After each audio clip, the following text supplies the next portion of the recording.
Maseret Moura, résumé du Daf Vav. On était au milieu de la machloket entre Abaye et Rava, à savoir, à propos de quelqu'un qui a transgressé un issour de la Torah, est-ce que ce qu'il a fait est utile ou pas?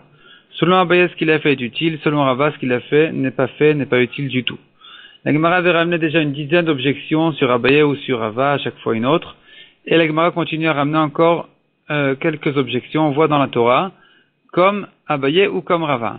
Donc, la Gemara demande d'abord de quelqu'un qui a sanctifié un animal qui n'a pas de défaut au Bedek Habayit, alors qu'il devait le sanctifier au Mizbeach. Lui, il a sanctifié au Bedek Habayit, qui n'est pas un korban, c'est qu'une kedusha de valeur, que sa valeur sera offerte, sera un don aux dépenses, aux frais du Bet Hamikdash. Donc, ce qui était interdit, et si, ce qu'il a fait, d'abord, s'il a fait ça, il a transgressé un lota assez, mais, ce qu'il a fait, c'est utile, c'est fait.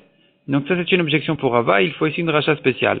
Deuxième question, celui qui a volé, on devrait dire que ce qu'il a fait n'est pas volé du tout, n'est pas fait. Donc même si il a amélioré l'objet entre ses mains, il a volé des bois, il en a fait un objet, il en a fait une armoire, une table, une chaise, il a volé de la laine, il en a fait un habit, j'aurais pu croire qu'il devrait rendre le vol, selon Rava, on devrait dire qu'il doit rendre le vol tel qu'il est. Donc aujourd'hui, il doit rendre un habit. Et pourtant, c'est pas comme ça, là, il suffit de lui rendre que la valeur de ce qu'il a volé au moment du vol.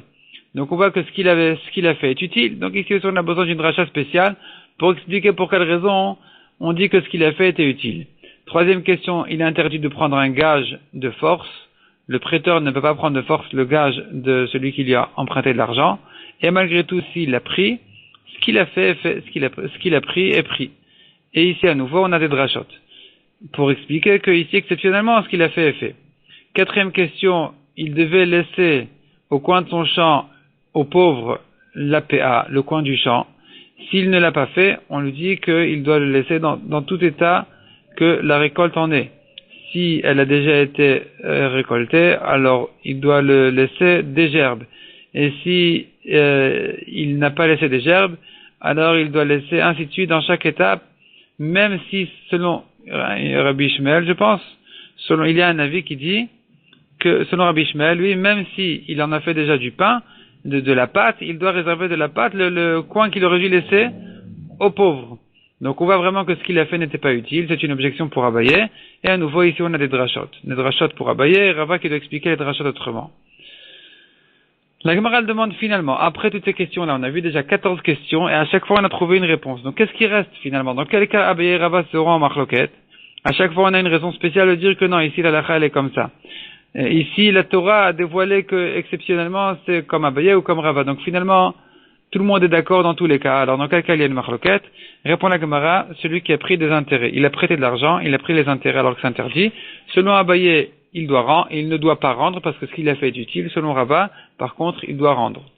La Gemara repousse cette réponse-là et finalement la Gemara elle dit qu'en réalité il n'y a aucune nafkamina, il n'y a pas de marloquette pratique entre Abaye et Rava, c'est qu'une marloquette dans le principe, à savoir est-ce que quelqu'un qui aurait transgressé un issour de la Torah, ce qu'il a fait est fait ou pas? Est-ce que le changement qu'il a fait de la Torah a acquis quelque chose, a réussi quelque chose ou pas? Et la seule nafkamina, la seule marloquette entre Abaye et Rava, c'est comment faire toutes les drachot des psukim. Selon Abaye, toujours on comprendra si la halakha est de dire que ce qu'il a fait est utile. Et donc si on aura une dracha spéciale qui le répète, on sera obligé d'expliquer pourquoi vient la dracha. Selon Rava, c'est le contraire. Normalement, ce qu'il a fait n'est pas utile. Et si on voit dans les psukim que la Torah nous dévoile que c'est pas utile, alors on devra l'expliquer pourquoi la Torah a eu besoin de le dire. Autre sujet, nouveau sujet. La Gemara nous ramène ici une braïta qui dit il est interdit de sanctifier un animal qui a un défaut. Celui qui fait un korban d'un animal qui a un défaut, il est transgressé 5 ou même 6 averot. Premièrement, il n'avait pas le droit de sanctifier. Deuxièmement, ni de lui faire la shrita. Troisièmement, ni de jeter le sang au misbéach. Quatrièmement, ni de brûler une partie du korban. Cinquièmement, ni de brûler tout le korban au feu du misbéach. Selon Rabbi Yossi ben Rabbi Yehuda, il y a encore un sixièmement, il était interdit même de recevoir son sang. La Gemara ici, elle fait un peu les drachot, d'où je sais qu'il est interdit de faire toutes ces cinq étapes-là, elles sont toutes interdites. Et ensuite, la Gemara dit, mais d'où je sais que même il est interdit de sanctifier un korban pour un saïr l'azazel, un bouc qui est jeté à Kippour de la montagne, alors qu'il n'est pas sacrifié vraiment au Mizbeach. Même lui, il n'a pas le droit d'avoir de défaut. D'où je le sais, parce que la Torah l'inclut en disant le mot Lachem. Ça vient inclure même ce cas-là. Et la Gemara demande, mais à propos d'une autre mitzvah, on voit que le mot Lachem exclut le Saïr Lazazel, ce bouc-là en question qui est jeté de la montagne. Donc il faut savoir est-ce que le mot Lachem, il vient l'inclure ou l'exclure. Répond la Gemara, tout dépend du contexte. Chez nous, a priori, il était inclus, donc le mot Lachem vient l'exclure. Là-bas, à propos de Shrut et Chutz, où la Torah interdit de faire la shrita d'un korban à l'extérieur, a priori, le Seir Lazazel n'était pas inclus dans cette mitzvah-là. A priori, il était inclus dans cette interdiction. Et puisque la Torah a ajouté le mot Lachem, c'est bien pour l'exclure.